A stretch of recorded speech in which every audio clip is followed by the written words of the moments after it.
Butterfly, oh, spread your wings and fly, butterfly. I have learned that beauty has to flourish in the light, while it horses runs and bright out the spirit lies. Nako, hirap kantahin. Butterfly. Ayan po yung Capricorn. Yan yung channeled song para sa inyo. Hindi ko alam yan. Dami-daming channeled song para ngayon sa ano. O parang, ewan ko. Basta, meron ako kagad mga napipick up na mga song. So, yan po ang channeled song nga para sa'yo. Butterfly by Mariah Carey. Madalas ngayon yung mga kanta ni Mariah, ano.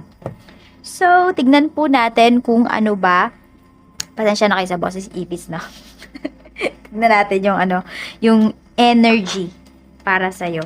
Spirit guide energy po natin for Capricorn ngayong ano, week. Ano ba yung theme ng week ni Capricorn, yung first week niya. So we have Two of Pentacles. Iba sa inyo parang inuubo pa rin kung may ubo po kayo or uubuhin kayo ngayong ano na to. Ayan, alagaan nyo yung health ninyo. Sobrang busy po ninyo dito. Tapos parang meron kayong mga makakaligtaan na mga gawain kasi parang sobrang occupied po yung inyong mind. Tignan natin ano pa spirit guide. Meron din kayong mga pipiliin dito na pupuntahan, ganyan. So, huwag kayong matakot dito na mag-say no. Kasi po, yun nga, hirap na nga yung iba sa inyong mag-balance ng oras. Tapos may mga dadagdag pa na mga kailangan pa ninyong pag-isipan kung pupunta ba kayo or hindi. Kung hindi po talaga kaya ng oras, is mag-no na lang po kayo. Kaysa maipit kayo dito.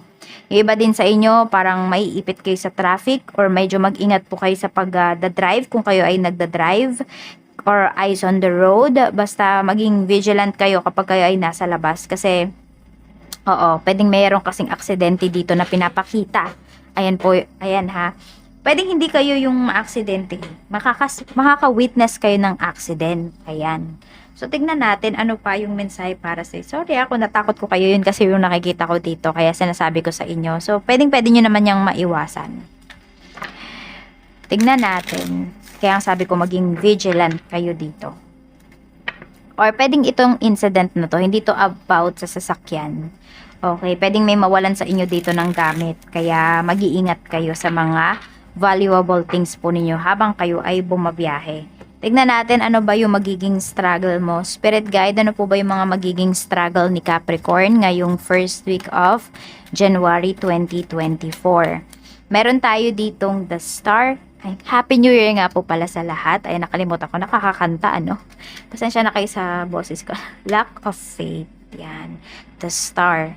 So, parang nawawalan kayo dito ng pag-asa. Kung kayo po ay naghahanap ng trabaho, ganyan, parang feeling mo, di ka na makakahanap ng work. So, huwag kayo agad sumuko. Ano ba? Kakapasok lang ng taon. Tingnan natin. We have Three of Cups. Okay. Actually, may mga nanghihila sa inyo dito pababa. May mga nag-uusap din po regarding sa inyo. Behind your back. So, may mga namba-backstab sa inyo dito. Di ko alam kung na-involve ba kayo sa third party. Or merong tao dito pinapakalat na involve ka sa third party. Ayan. Or meron kasi parang pumipigil dito sa growth mo. May pumipigil dito sa relationship. Ayan. Or pwedeng yung person mo. Capricorn. Parang yung hinihiling mo sa kanya, hindi niya maibigay. Kaya medyo disappointed ka dito. Tignan natin, parang ikaw na lang lagi yung nagsasacrifice. Ang dami mong opportunities na pinalagpas. Ayan yung nakikita ko dito para sa tao na to. Tignan natin, paano mo ba ma-overcome tong mga obstacles mo? Meron tayo ditong the Fool. Huwag kang matakot magsimula. Ayan yung sinasabi sa'yo dito ni Universe. There's always new chances. Take a leap of faith pagdating dito sa ano mo, sa mga ginagawa mo. I mean, kung hindi ka man nga natanggap sa isang trabaho, ganyan, huwag ka mawawalan ng pag-asa.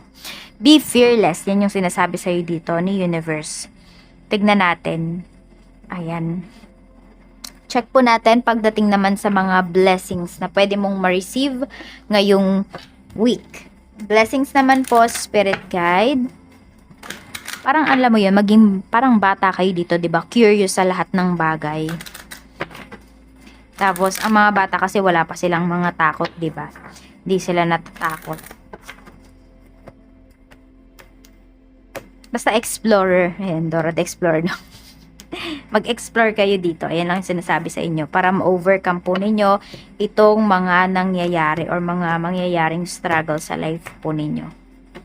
Tignan natin, pagdating naman sa blessings, we have ocean. Hindi ko alam kung meron nagtatrabaho dito sa ship. Pero ayan po yung pinapakita dito. For some of you, ay pwedeng, oo, may ano dito, may offer kayo sa parang company, ship, agency ninyo. Ayan po, basta magandang company, may i-offer po sa inyo. Tapos meron tayo ditong ocean. So, masaya, marami sa inyo dito, magiging happy kayo. Meron tayo dito, ayan, meron babalik naman na ex dito. Yung iba naman po sa inyo is may stress ba kayo dito sa ex ninyo? Hindi. Yung iba sa inyo kasi kung hinihintay niyo talagang bumalik yung ex ninyo, pwedeng bumalik talaga siya dito. May reconciliation na pinapakita dito. Kaya lang kasi, pag-aralan mo muna daw, yun yung sinasabi ni universe. Kung totoo ba talaga siya sa'yo. Ayan. Award. Okay. Mukhang kung ano yung mga sasabihin niya sa'yo ngayong week na ito, is totoo talaga. So, yun talaga yung nararamdaman niya. Ayan, no? Magiging vulnerable siya pagdating sa'yo. Or sa'yo lang talaga siya nagiging vulnerable, yung taong to. Lahat ng sasabihin niya, totoo po yan. Parang, kung iisipin mo kasi, di ba, kung sinaktan ka ng taong to, sasabihin mo, mukhang di na yan nagsasabi ng totoo. Pero, totoo po, magsasabi talaga siya sa'yo ng totoo. Yung iba naman sa inyo, pwedeng ito po ay offer.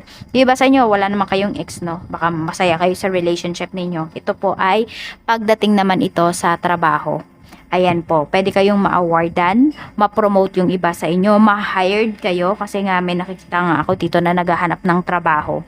So, pwedeng yung iba, nagtatrabaho kayo sa sa school. Ayan. So, pwedeng teacher, professor, instructor, yung iba sa inyo. Ayan po, pwede kayong matanggap sa work ngayong week na ito. Basta may good news kayo na marireceive. Magiging happy kayo. Ma-overwhelm nga yung iba sa inyo. Tuwang-tuwa kayo. Parang walang mapaglagyan yung saya po ninyo. Tignan natin, pagdating naman sa mensahe pa para sa'yo. Ano pa po yung mensahe natin, Spirit Guide for Capricorn? Mensahe pa po natin for Capricorn Spirit Guide.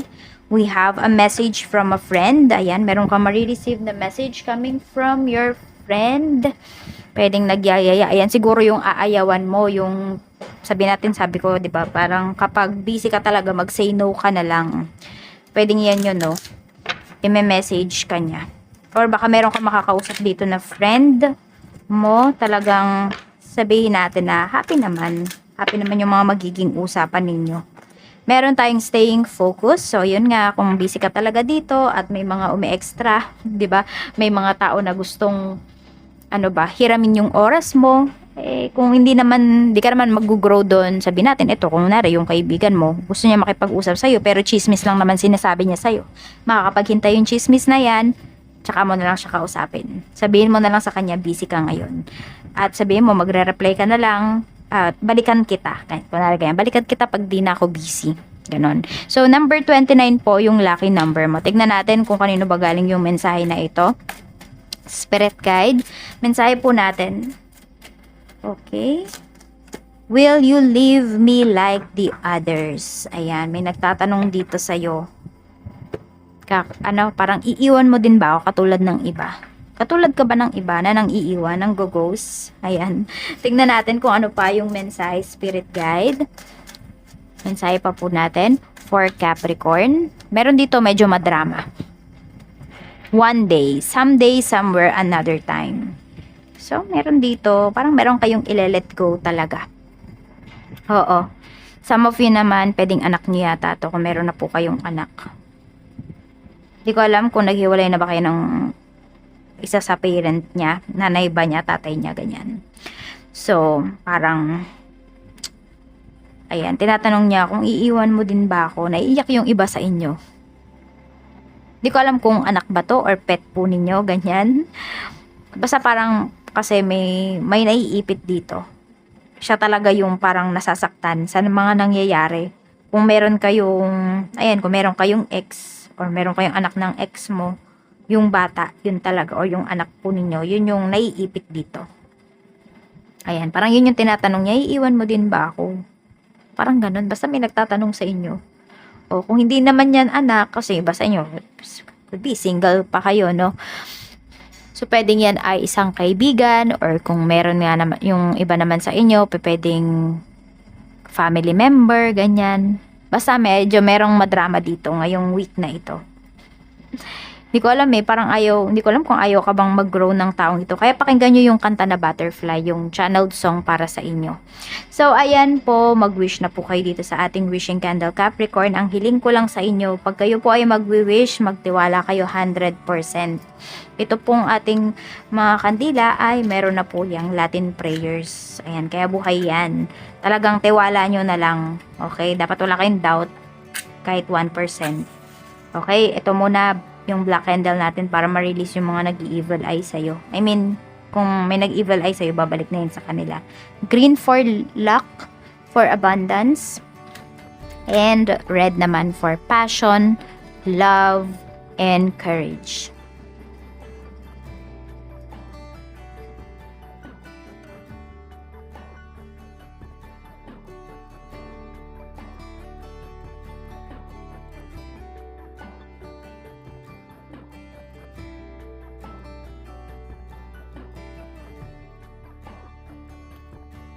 At ayan po, i-seal na po natin yung wishes mo. Sabay-sabay po natin itong hipan in 1, 2, 3.